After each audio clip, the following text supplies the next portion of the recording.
तो बच्चों आज हम पढ़ेंगे आपके हिंदी व्याकरण में। आज हम पढ़ेंगे लिंग। ये रहा। तो लिंग किसे कहते हैं आप भी जानते हो, कैसे जानकारी करते हो? स्त्रीलिंग, पुल्लिंग, ये तो तुमने सुन रखा है ना, हिंदी में भी संस्कृत में भी। तो लिंग क्या है? लिंग वो होता है जिस शब्द के द्वारा हमें स्त्री और पुरुष होने का बोध होता है कि स्त्री क्या है।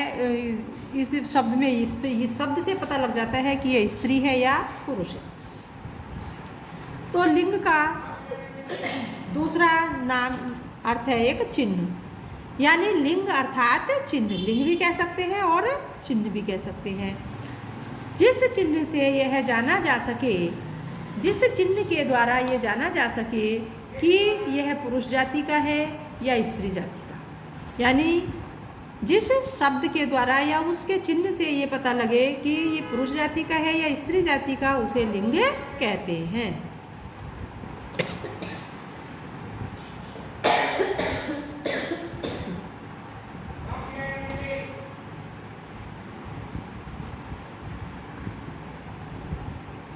हिंदी में दो लिंग हैं, एक कौन सा होता है? पुल्लिंग, और एक होता है स्त्रीलिंग। अप्राणीवाचक शब्दों तथा कुछ प्राणीवाचक शब्दों में लिंग का निर्णय करना कठिन होता है। प्राणीवाचक और अप्राणीवाचक, कुछ प्राणीवाचक होते हैं, कुछ अप्राणीवाचक होते हैं, है ना। तो उसमें क्या है, लिंग का निर्णय करना कठिन है कि इसका लिंग कौन सा होगा, नर है या मादा है, स्त्रीलिंग है या पुल्लिंग है ना। ये जानना बड़ा कठिन हो जाता है। इसको हम कैसे करेंगे? हम इसको जानकारी प्राप्त करेंगे। इसको जब तक हम पढ़ेंगे नहीं, समझेंगे नहीं, तो इसको हम नहीं जान सकते, है ना। तो हमें लिंग, अभी हमने बताया था आपको पहले, लिंग कितने प्रकार के होते हैं? दो प्रकार के। एक स्त्रीलिंग होता है और एक पुल्लिंग होता है। स्त्रीलिंग क्या है? जिसमें स्त्री जाति का बोध होता है वो होता है स्त्रीलिंग, और जिसमें पुरुष जाति का बोध होता है वो होता है पुल्लिंग। तो कुछ हमारे पुल्लिंग शब्द हैं, जैसे संज्ञा शब्दों के अंत में त्रय होने पर, है ना, जैसे चित्र, क्षेत्र, पत्र, मित्र, नेत्र। ये क्या है? त्रय लगा हुआ है इनके बाद में, इसलिए ये पुल्लिंग शब्द हैं। दूसरा नियम हमारा आता है दिनों के नाम, जैसे रविवार, सोमवार, मंगलवार, ये सब क्या आ जाते हैं? पुरुष जाति में आ जाते हैं। तीसरा महीनों के नाम जितने भी हैं, 12 महीनों के, चैत, वैशाख, ज्येष्ठ, आषाढ़, सावन, भादो, क्वार, कार्तिक, अघन, पूस, माघ, फागुन, या जनवरी, फरवरी, है ना। किसी भी उससे ये किस में आ जाएंगे? हमारे पुल्लिंग में के अंतर्गत ही। सागर के नाम हैं जो आप सागर पढ़ते हो, हिंद महासागर, अरब सागर, प्रशांत महासागर, हैं, आर्कटिक महासागर, ये सभी सागर हमारे क्या है? पुल्लिंग के अंतर्गत आते हैं। इनको हम जान जाएंगे कि सागर है तो फिर पुल्लिंग में ही आएगा। जितने भी पहाड़ हैं, पहाड़ों के नाम सभी पुल्लिंग शब्दों के अंतर्गत ही आएंगे। ग्रहों के नाम, जो ग्रह पढ़ते हो आप, बुध, शुक्र, पृथ्वी, मंगल, है ना, 9 ग्रह हैं, इनके नाम भी हमारे पुल्लिंग में ही आएंगे। देशों के नाम सभी पुल्लिंग के अंतर्गत, महाद्वीपों के नाम, है ना, ये सभी पुल्लिंग के अंतर्गत आएंगे। अगला धातु है, सोना, चांदी, तांबा, पीतल, इनको पुल्लिंग कहेंगे। खनिज है, लोहा, कोयला, अभ्रक, मैग्नीज, ये सब क्या है? जितने भी खनिज पदार्थ हैं वो सभी पुल्लिंग के अंतर्गत आएंगे। रत्नों के नाम, हीरा, मोती, नीलम, पन्ना, ये सब क्या है? पुल्लिंग शब्द हैं हमारे। अनाज के नाम, गेहूं, जौ, बाजरा, ये सब पुल्लिंग हैं। और आव, पा, पन, ना, आ प्रत्यय वाले शब्द जो है, मोटा, चढ़ना, बुढ़ापा, बचपन, लेन देन, ये सब क्या आ जाएंगे? हमारे पुल्लिंग के अंतर्गत ही आएंगे। यानी ये हमारे पास 13 नियम हो गए हैं, है ना। इनको हमें पढ़ना है, याद करना है, और इन शब्दों के अंतर्गत जितने भी शब्द आते हैं वो सभी पुल्लिंग के अंतर्गत ही आएंगे। लेकिन इसके बाद कुछ अपवाद भी हैं, जैसे मक्खी, चांदी, दाल, मिट्टी, स्त्री, ये पृथ्वी, ये सब क्या है? ये अपवाद है। मिट्टी, भाई मिट्टी को क्या कहेंगे? पुल्लिंग में रखें या स्त्रीलिंग में? ऐसा मन में आता है।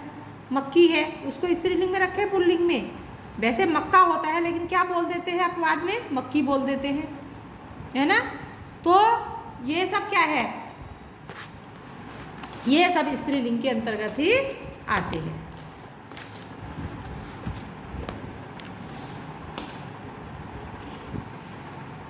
अब देखिए, ये तो अभी जो हमने पढ़े थे पुल्लिंग में प्रयुक्त होने वाले शब्द हैं।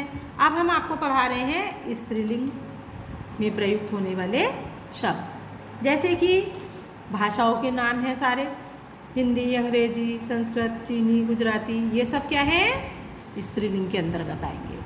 जितने भी खेल हैं वो सभी स्त्रीलिंग के अंतर्गत आएंगे। हॉकी, कबड्डी, कुश्ती, दौड़, तैराकी। नदियाँ जितनी भी हैं वो सभी स्त्रीलिंग के अंतर्गत आएंगी। जैसे गंगा, यमुना, गोदावरी, चंबल, नर्मदा, ताप्ती, कृष्णा, कावेरी पढ़ते हो, ये सभी नदियाँ स्त्रीलिंग के अंतर्गत आएंगी। नदी का यदि नाम आ गया हो तो समझ जाना चाहिए कि ये किसका है, स्त्रीलिंग का शब्द है। तिथियों के नाम है ना, जैसे आप अपनी दादी अम्मा से, मम्मी से, बुआ मौसी से सीखते रहते हैं। व्रत त्यौहार करती रहती हैं, तीज त्यौहार करती हैं कि आज दोज है, चौथ है, तीज है, गणगौर है, ये सब क्या इसमें तिथि के अनुसार ही त्यौहार आते हैं। तो ये पड़वा, दूज, तीज, चौथ, अमावस्या, पूर्णिमा है ना, तो ये सब क्या है, ये तिथियाँ हमारी ये स्त्रीलिंग के अंतर्गत ही आती हैं। आइए अगले पेज पर।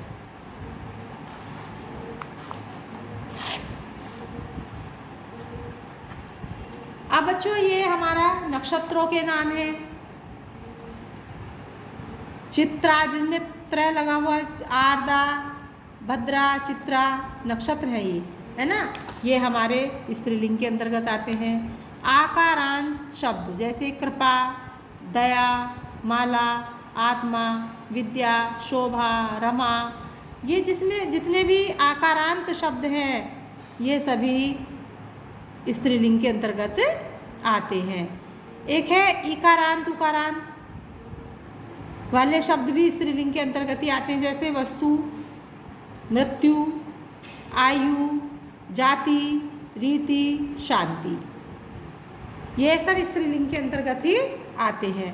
अगला आता है ता प्रत्यांत भाववाची, है ना, तो ये शब्द हमारे स्त्रीलिंग के अंतर्गत आएंगे। जैसे नम्रता, लघुता, सुंदरता, ममता, जिनके अंत में ता लगा हुआ है ना, प्रत्यय ता अंत प्रत्यय यानी का प्रत्यांत, जिनके अंत में ता लगा हुआ है वो सभी शब्द जो है हमारे स्त्रीलिंग के अंतर्गत आते हैं।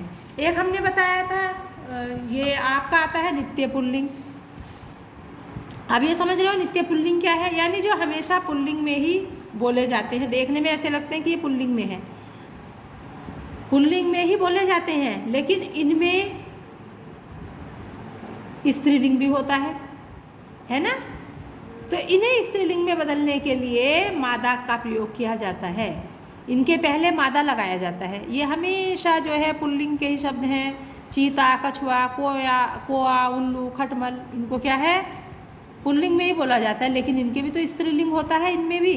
तो उसको क्या बोलेंगे हैं हम, जैसे मादा चीता, मादा उल्लू, मादा कछुआ, मादा भेड़िया, इस तरह से उनको प्रयोग किया जाता है। ऐसे ही नित्य स्त्रीलिंग है, उसमें भी मक्खी, चील, कोयल, इनका पुल्लिंग में प्रयोग करने के लिए क्या बोलेंगे, नर का प्रयोग किया जाता है। जैसे नर मक्खी, मादा मक्खी, मादा चील, नर कोयल आदि। तो ये जो शब्द हैं आपके नित्य स्त्रीलिंग में बोले जाने वाले हैं, लेकिन इनमें भी स्त्रीलिंग और पुल्लिंग दोनों होता है। तो इसमें हम नर कर देंगे, नर उल्लू, नर मक्खी, नर चील, नर कोयल, इन शब्दों का प्रयोग किया जाता है। तो ये अभी आपने पढ़ा बच्चों लिंग, है ना। लिंग किसे कहते हैं, अभी बताया था हमने। लिंग अर्थात चिन्ह, वस्तु के जिस शब्द से, जिस चिन्ह से यह जाना जा सके कि वो पुरुष जाति है या स्त्री जाति है, तो उसे लिंग कहते हैं। अब लिंग के मैंने आपको प्रकार बताए थे, दो प्रकार हैं, स्त्रीलिंग और पुल्लिंग। संस्कृत में आपका एक और बढ़ जाता है नपुंसक लिंग, लेकिन हमारे हिंदी में केवल दो ही हैं, स्त्रीलिंग और पुल्लिंग। तो हम दो ही पढ़ेंगे, है ना। और अब हमें कैसे पहचान करेंगे, ये हमने अभी आपको बताया था। पुल्लिंग शब्द में कौन कौन से आ जाते हैं?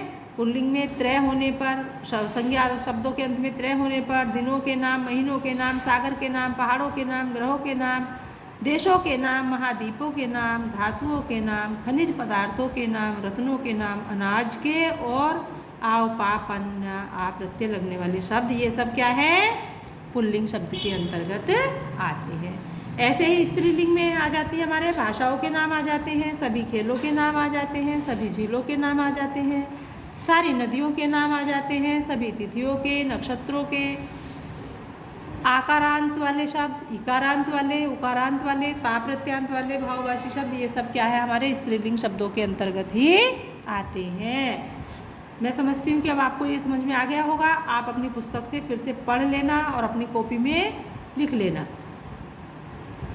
अब कुछ शब्द हमारे ऐसे हैं कि हम पुल्लिंग से स्त्रीलिंग को कैसे प्रयुक्त करेंगे और स्त्रीलिंग से पुल्लिंग में कैसे बनाएंगे, वो अब आप इन उदाहरणों की सहायता से देख लीजिए। ये मैं आपको बता दूं, थोड़ा सा पढ़ना आपको है ये पूरा। जैसे पुल्लिंग और स्त्रीलिंग में समान रूप से प्रयुक्त होने वाले शब्द मित्र, शिशु, ग्राहक, पवन, मंत्री और राष्ट्रपति। ये आवश्यक नहीं कि ये सभी पर्यायवाची शब्द समान लिंग के हों, दो समानार्थी भिन्न भिन्न लिंग के भी हो सकते हैं। जैसे पत्र, यानी अर्थ तो वो एक जैसा देंगे। ये शब्द कुछ ऐसे हैं, कहने का मतलब ये है, ये शब्द कुछ ऐसे हैं कि ये अर्थ तो वही निकलेगा, लेकिन स्त्रीलिंग में भी हो सकते हैं और पुल्लिंग में भी हो सकते हैं। जैसे कि आपका पत्र है, पत्र माने चिट्ठी है, दूसरा चिट्ठी है, तो देखने में क्या लग रहा है? पत्र पुल्लिंग लग रहा है और चिट्ठी को हम लिखें तो स्त्रीलिंग लग रहा है, जबकि दोनों का अर्थ एक ही है। गन्ना है, गन्ना पुल्लिंग लग रहा है देखने में, है ना? ईख, गन्ने को ईख भी कहते हैं, तो ईख स्त्रीलिंग आ गया। ग्रंथ पुल्लिंग का शब्द आ गया और पुस्तक स्त्रीलिंग में आ गया। नाक पुल्लिंग आ गया और नासिका स्त्रीलिंग आ गया, है ना? तो कुछ शब्द ऐसे लगते हैं कि इनका अर्थ तो वही होता है और देखने में या पढ़ने में हम पुल्लिंग के अंतर्गत रखें या स्त्रीलिंग के अंतर्गत किसको रखें और पुल्लिंग के अंतर्गत किसको रखें, ऐसे हमारे सामने समस्या खड़ी हो जाती है। अब देखिए, लिंग परिवर्तन करने के कुछ सामान्य नियम हैं। कुछ ऐसे नियम हैं जिनके अनुसार हम लिंगों को परिवर्तित कर सकते हैं, अर्थात बदल सकते हैं। ऐसे ही नहीं अपनी इच्छा से कुछ भी कह देंगे, है ना? तो ऐसा नहीं है, हमें नियमों के अनुसार ही चलना है। पहला नियम है हमारा पुल्लिंग से स्त्रीलिंग बनाने के लिए। अब देखिए क्या है पुल्लिंग से स्त्रीलिंग बनाने के लिए नियम। ये है, पहला नियम है आकारांत पुल्लिंग शब्दों के अंत में ई लगाकर। जिनमें जो शब्द ऐसे हैं कि उनमें आकारांत है या अकारांत है ना, तो उनके बाद में हम ई लगा देंगे तो बन जाएगा हमारा स्त्रीलिंग। जैसे ये पुत्र है, पुत्र किसका है? ये अकारांत, पुत्र आके ध्वनि निकल रही है तो ये हो गया अकारांत। इसको हम ई लगा करके बना देंगे स्त्रीलिंग में, क्या बन गया? पुत्री। सुंदर सुंदरी, मोटा मोटी, ब्राह्मण ब्राह्मणी। दादा क्या है? आकारांत है ना, तो इसमें ई लगा करके स्त्रीलिंग बना दिया, बन गया दादी। आ गया समझ में? तो एक नियम तो हमारा ये हो गया। दूसरा नियम है हमारा अंत में या लगाकर, आकारांत शब्दों के अंत में या लगाकर। जो शब्द हमारे आकारांत हैं उनके बाद में क्या लगा देंगे? या। जैसे कुत्ता कुतिया, ये या लग गया इसमें। डिब्बा है, आकारांत है, तो इसमें या लगा दिया, क्या बन गया? डिबिया। बछड़ा है आकारांत, तो इसमें बाद में हमने लगा दिया या, तो क्या बन गया? बछिया। गुड्डा है आकारांत और इसके बाद में हमने लगा दिया या, तो क्या बन गया? गुडिया। समझ में आ गया? तो इसमें या लगा दिया जाता है। चूहा चूहिया, लोटा लुटिया, बेटा बिटिया, बूढ़ा बुढ़िया। तो इस प्रकार से हम आकारांत शब्दों के अंत में या लगा करके पुल्लिंग से स्त्रीलिंग में बदल सकते हैं। अब व्यवसाय बताने वाले पुल्लिंग शब्दों में इन लगाकर, जो व्यवसाय है जैसे धोबी है, धोबन, यानी जो व्यवसाय करते हैं, है ना, उसमें हम क्या लगाएंगे? इन लगा देंगे, तो वो पुल्लिंग से स्त्रीलिंग में परिवर्तित हो जाएगा। जैसे ग्वाला ग्वालिन, तेला तेलिन, जुलाहा जुलाहिन, माला मालिन, माली मालिन, कहार कहारिन, लुहार लुहारिन, है ना। इस प्रकार से हम यह लगा करके शब्दों को जो है बदल देते हैं। अगला है पशु पक्षी वाचक शब्दों में ती लगाने पर। पशु पक्षी वाचक जो शब्द हैं उसमें ती लगाने पर, जैसे सिंह का क्या बनेगा, सिंगनी। ती ती ई लगा दिया इसमें, है ना। हंस हंसनी, इसमें नी लगाया है बेटा, ती गलत है, ये नी है।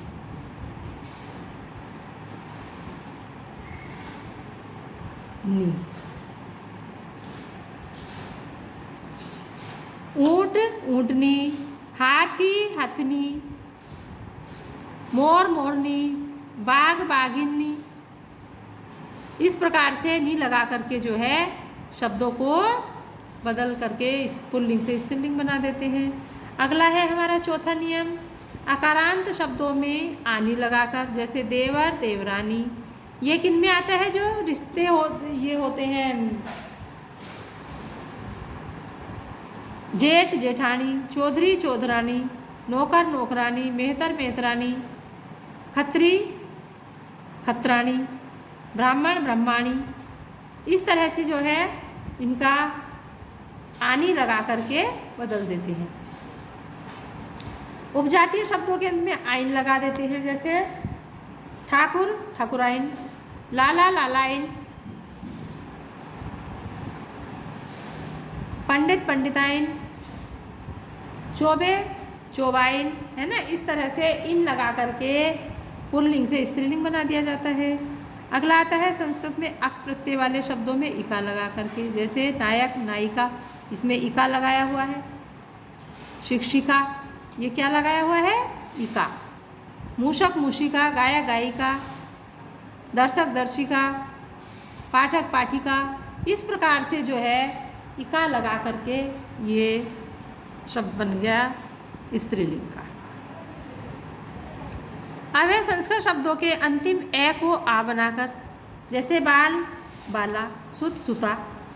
इसमें क्या लगाया है बच्चों, आ, है ना। आ लगा करके जो है स्त्रीलिंग बना दिया गया। महोदय महोदया, मूर्ख मूर्खा। तो इसमें क्या लगाया है, आ लगा करके स्त्रीलिंग बनाया है।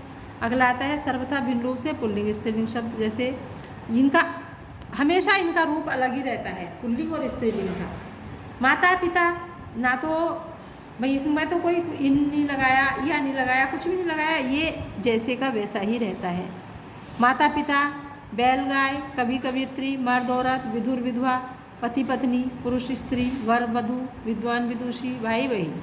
यानी ये जो शब्द हैं ये अलग अलग होकर के ही स्त्रीलिंग पुल्लिंग का अर्थ प्रकट करते हैं।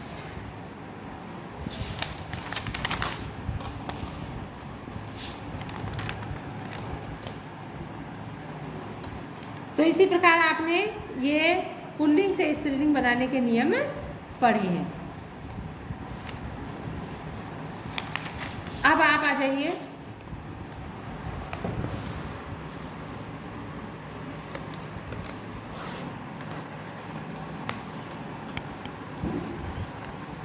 प्रश्नोत्तर कीजिए, स्वयं ही करना है ये आपको।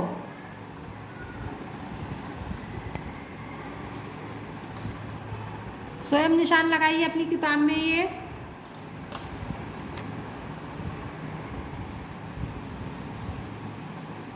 जैसे बहुचयनात्मक प्रश्न है, सही उत्तर का क्रमाक्षर कोष्टक में लिखना है।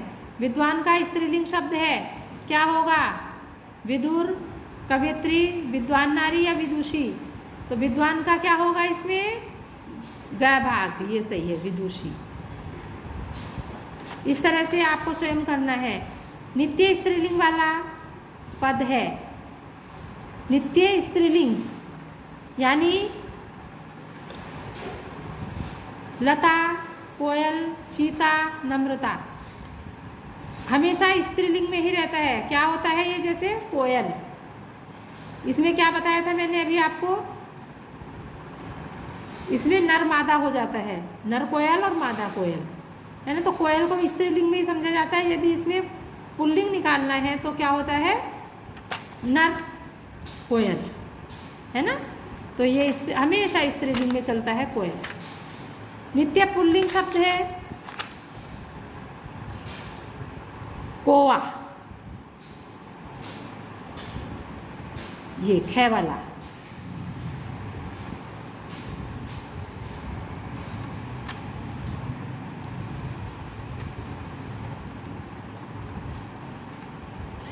अब यह है निम्नलिखित वाक्यों में गहरे वर्ण पर लिंग बदलकर लिखो। जो गहरा वर्ण है ना, इसका लिंग बदल करके तुमको लिखना है। तो कैसे लिखोगे, हमारे आचार्य बहुत अच्छे हैं, तो क्या लिखोगे आप लिंग बदल करके इसका, हमारी आचार्या।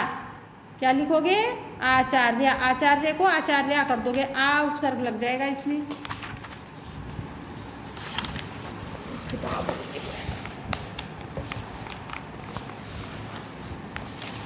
हमारी आचार्या बहुत अच्छी हैं, तो आचार्य का क्या हो जाएगा, आचार्या। गायक का गीत मधुर है, तो क्या आ जाएगा, गायिका। गायिका, गायिका का गीत मधुर है। मैं बूढ़ा हो गया हूँ, है ना, तो इसमें क्या शब्द है, ये बूढ़ा। तो इसका क्या बनेगा स्त्रीलिंग में, लिंग बदल के लिखेंगे जा, बूढ़ी। समझ में आ गया। ऐसे ही निम्नलिखित शब्दों के लिंग बताइए, इनका आपको स्वयं लिखना है। कविका, कवयित्री,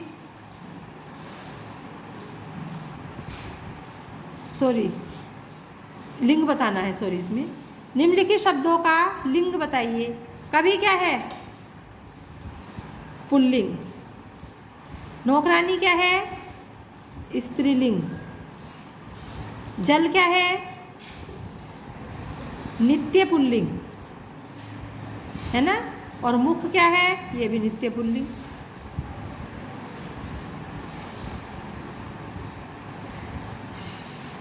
यानी इसको हमेशा पुल्लिंग में ही बोला जाएगा। निम्नलिखित शब्दों का लिंग बदलिए। युवक का युवतियाँ,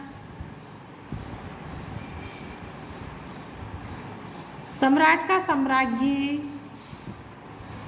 सम्राज्ञी। कवि का कवयित्री, गुणवान का गुणी।